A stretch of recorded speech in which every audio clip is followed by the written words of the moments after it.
ఇప్పుడు మార్నింగ్ చెప్పా మీకు ఉప శాసనసభాపతిగా రఘురామరాజు గారు ఎన్నికైన సంగతి మీకు తెలుసు.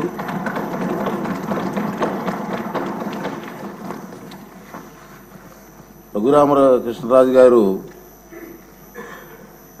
సభాపతిగా ఏకగ్రీవంగా ఎన్నికైనందుకు నాకు అందరికీ కూడా సంతోషమే. నాకు మరీ సంతోషం ఏంటంటే అతనికి మాకు చాలా సంవత్సరాలుగా కలిసి ఉన్నాం, ఫ్రెండ్లీగా, ఇప్పుడు కూడా నవ్విస్తూ ఉండే వ్యక్తి.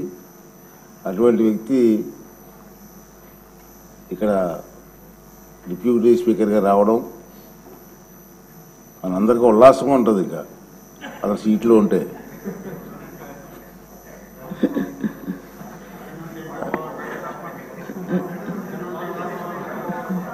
రఘురామకృష్ణరాజు గారు నాకు చిరకాల మిత్రులు అని చెప్పాను నేను. రాజుగారు 14th May 1962 నాడు సంవత్సరంలో విజయవాడలోనే జన్మించారు. ఇక్కడే వీరు సూనాయన రాజు గారు అన్నపూర్ణ దంపతులకు జన్మించారు. వీరు మా విశాఖపట్నం ఆంధ్ర యూనివర్సిటీలో చదువుకున్నారు. పోస్ట్ గ్రాడ్యుయేట్ పట్టా పొందారు.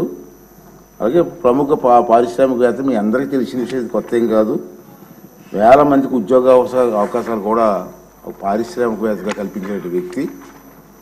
తర్వాత వీరి తాతగారు అయినటువంటి జిఎస్ రాజు గారు ఆంధ్రప్రదేశ్ శాసన మండలికి డిప్యూటీ చైర్మన్గా పనిచేశారు. తొలి ఫస్ట్ డిప్యూటీ చైర్మన్గా తాతగారు పనిచేశారు. అంటే కొత్తగా రాజకీయాలు అవి కాదు, ఫస్ట్ నుంచి కూడా. వీరు చాలా ప్రదేశాల్లో, అంటే మేము ఎక్కువ కాలం నుంచి కలిసి ఉంటున్నాం కాబట్టి తెలుసు నాకు. ఈ ప్రాంతం ఆ ప్రాంతంలో లేదు, ఎక్కడ హెల్త్ క్యాంప్స్ కానివ్వండి, బ్లడ్ డొనేషన్ క్యాంప్స్ కానివ్వండి, ఐ క్యాంప్స్ కానివ్వండి, వారి చేతుల మీదకి వెళ్ళే కార్యక్రమం చేశారు. ఎవరైనా కార్యక్రమాలు చేస్తున్నప్పుడు కూడా వారికి సంబంధం లేకపోయినా అతను ఇన్వాల్వ్ అయ్యి ఆ కార్యక్రమాలు విజయవంతం చేయడం కోసం కూడా ప్రయత్నం చేసే సందర్భాలు నాకు తెలుసు. ఈయన ఎందుకు చెప్తానంటే అటువంటి స్వభావం కలిగిన వ్యక్తులని. తర్వాత రాజకీయాలు కూడా కొత్త ఏం కాదు. 2019 సంవత్సరంలో నరసాపురం లోక్సభ నియోజకవర్గం నుంచి మొదటిసారిగా లోక్సభ సభ్యులుగా ఎన్నికయ్యారు. ఆ విషయం కూడా మీ అందరికి తెలిసిందే. అతన్ని ప్రత్యేకంగా పరిచయం చేయవలసిన లేదు. గత 5 సంవత్సరాలు టీవీలో చూస్తూ ఉన్నాం కదా మనం. ప్రత్యేకంగా పరిచయం చేయవలసిన వ్యక్తి ఏం కాదు. ఈ రాష్ట్రంలో మారుమూల గ్రామాల గురించి అడిగినా రాజుగారి గురించి చెప్పే పరిస్థితి ఉంది. అది ఏ ప్రోగ్రాం అండి? రచ్చబండ గారు. రచ్చబండలో కార్యక్రమం ద్వారా బాగా ఫేమస్ అయిపోయారు. తర్వాత వీరు పలు లోక్సభ స్టాండింగ్ కమిటీల్లో సభ్యులుగా ఉన్నారు. 20-24 సంవత్సరంలో వీరు ముందు శాసనసభ నియోజకవర్గం నుంచి సభ్యునిగా ఎన్నికయ్యారు. చంద్రబాబు నాయుడు గారి ఆశీస్సులతో మొన్న ఎన్నికలకు గెలవడం జరిగింది. అదేవిధంగా చెప్పాను, రచ్చబండ మరియు ఇతర కార్యక్రమాల ద్వారా సామాన్య ప్రజలకు కూడా బాగా పరిచయమైన వ్యక్తి.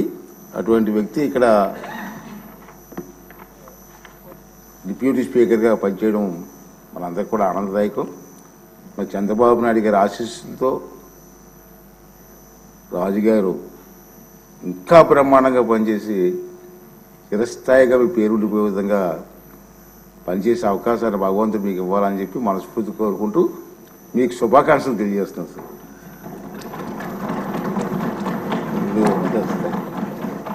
సార్ బాబు గారు, కళ్యాణ్ గారు, మనోహర్ గారు,